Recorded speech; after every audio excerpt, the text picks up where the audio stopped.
Alors c'est une escale de 6 jours qui s'inscrit dans un déploiement de 2 mois en Atlantique Nord. On s'est arrêté une première fois à Norfolk et puis on a travaillé pendant 15 jours ensuite en mer avec nos amis américains lors d'un exercice très important qui a lieu chaque année qui s'appelle Bold Alligator. Donc ça c'était la première raison de notre venue déjà aux États-Unis. Et après on était en Atlantique Nord et on avait ressenti le besoin de venir célébrer le centenaire de la Première Guerre mondiale le 11 novembre, ici à Montréal, pour honorer en fait la mémoire de tous les soldats canadiens morts au combat en France en 1917 notamment. C'est un bateau, c'est là où je suis allé, qui navigue énormément. Il y a eu, l'année dernière, c'est-à-dire cette année, on a plus de 200 jours d'absence. Donc il a beaucoup navigué et l'équipage effectivement est fatigué. Il y a eu un changement, qui s'appelle la Rotary, de 30% cet été.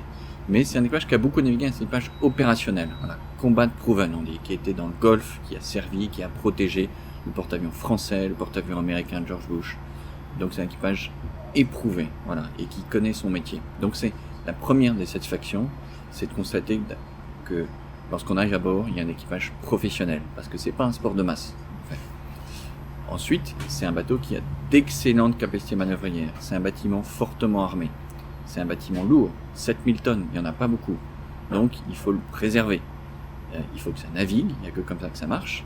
Il faut y faire attention aussi, c'est un bâtiment cher aussi, avec les dernières technologies. C'est un bâtiment très jeune, 2009 dans la vie d'un bateau, c'est-à-dire 8 ans, c'est très jeune pour un bateau. Donc c'est considéré comme un bateau moderne. Avant, sur le même type de bateau, il y avait 250-300 personnes. Là, on n'est que 195. Parce qu'il y a beaucoup d'automatisme, mais il y a aussi beaucoup de travail. Et on s'ennuie jamais. Ça tourne 24 heures sur 24. Tout le monde travaille, fait du quart. C'est très rythmé, ce qu'on appelle le battle rhythm à bord. Et on s'occupe de cette façon, lorsqu'on n'est pas au combat, à s'entraîner en permanence. Et on n'est jamais arrivé. On n'est jamais bon. C'est ce que je leur dis. Il faut toujours s'entraîner. Toujours.